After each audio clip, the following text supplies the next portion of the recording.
जिस गन्ने से गुड़ इतना काला होता है उसकी चीनी इतनी सफेद कैसे हो गई? केमिकल्स उसमें डाले जाते हैं। और मैं एक चीनी मिल के अधिकारी जो मैनेजर है, मैं उनकी बात आपको बता रहा हूं। उन्होंने कहा कि मुझे लगभग 12 साल हो गए चीनी मिल में काम करते हुए, और जब से मैंने काम करना शुरू कर दिया चीनी मिल में, तभी से मैंने घर में चीनी लाना ही बंद कर दिया। मैं तब से अपने बच्चों को चीनी खिलाता ही नहीं हूं, जबकि नौकरी से सैलरी वहीं से मिलती है, मगर चीनी नहीं। मैंने कहा कि आखिर कौन सी घटना घटी जिसके कारण से आपने ऐसा किया? तो उन्होंने बताया एक छोटी सी घटना कि चीनी मिल में जो ये पानी निकलता है ना, चीनी के बनने के बाद उस प्रोसेसिंग में जो पानी निकलता है, उस पानी में वो सारा केमिकल भी मिक्स रहता है, और उस पानी को चीनी मिल वाले लोग अक्सर एक टंकी में जमा करके रखते हैं।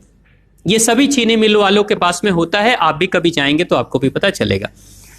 वो टंकी में वो पानी रखा जाता है, लेकिन रोज रोज प्रोसेसिंग हो रहा है, रोज चीनी बन रही है, रोज बहुत सारा पानी आ रहा है, तो आखिर कब तक? एक टंकी की क्षमता है ना, कितने दिनों तक वो टंकी खाली रहेगी? भर जाती है, भरेगी तो फिर क्या करेंगे? खाली करना है। तो क्या किया था चीनी मिल के लोगों ने? सोचा कि छोड़ो ना, अब कहां जाएंगे उसको फेंकने के लिए कहीं दूर, क्योंकि अब उतनी बड़ी टंकी जिसमें हजारों गैलन पानी है, उसके लिए ट्रांसपोर्ट में कितना खर्च आएगा, तो बेहतर होगा रात के अंधेरे में कहीं खेत में डाल देते हैं। क्योंकि जनरली फैक्ट्रियां तो होती हैं ऐसे ही बिराने में, तो कहीं डाल देते किसी खेत में, क्या पता चलेगा पानी है कि चीनी मिल का पानी है, क्या है।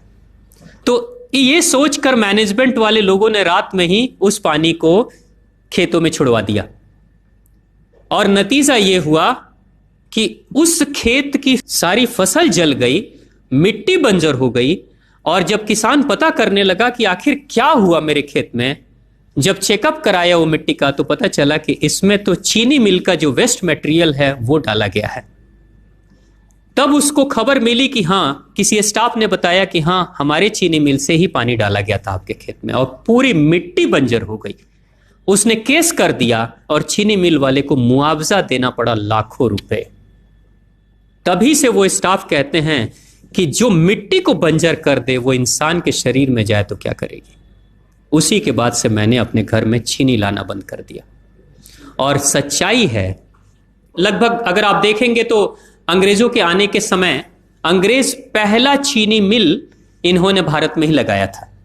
पहला चीनी मिल भारत में ही अंग्रेजों का लगा, और अंग्रेजों ने चीनी की शुरुआत की। भारत के लोग गुड़ खाते थे, चीनी नहीं खाते थे। उन्होंने बहिष्कार किया, बिल्कुल नहीं, लेकिन चीनी और चाय पत्ती दोनों के लिए लोगों को तैयार किया गया था। चाय पिला पिलाकर फ्री में, चीनी के लिए तैयार किया गया और चाय के लिए भी तैयार किया गया।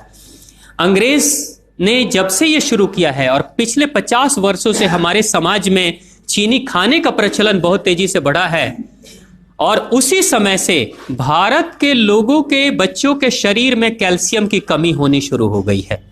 अगर कोई मां, अगर कोई बहन जो गर्भवती हो, गर्भकाल के दौरान अगर चीनी का सेवन अगर कोई बहन कर रही हो, तो चांसेस ज्यादा होते हैं गर्भपात होने के। कोई मां अगर बच्चे के जन्म से पहले 1 साल पहले से ही चीनी छोड़ दे और सामान्य भोजन करे, अपना ही दूध बच्चे को पिलाए, और कम से कम 5 साल तक बच्चे को चीनी ना खिलाए, खुद को चीनी ना खिलाए, उस बच्चे को कभी भी ऑस्टियोपोरोसिस की समस्या नहीं हो सकती। कैल्शियम की कमी उसके शरीर में कभी नहीं होगी। चीनी जब जाती है आपके शरीर में, तो बाहर जब निकलती है तो अकेले नहीं निकलती, कैल्शियम लेकर निकलती है। चीनी कैल्शियम लेकर निकलती है, हड्डियों को गलाकर निकलती है।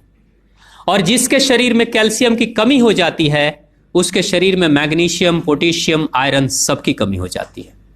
कैल्शियम वो तत्व है कि जिसके शरीर में कम हो जाए, सारे तत्व कम हो जाएंगे, और कैल्शियम की कीमत पे चीनी हम खाते हैं। भारत, पाकिस्तान, बांग्लादेश, नेपाल, ऐसे कुछ देशों के अलावा दुनिया के बहुत सारे ऐसे राष्ट्र हैं जहां चीनी का इस्तेमाल ही नहीं होता। आज भी चीनी खाते नहीं, बहुत सारे देश नहीं खाते बिल्कुल। आप गुड़ खाया करिए, वो ज्यादा बेहतर है, चीनी को छोड़िए।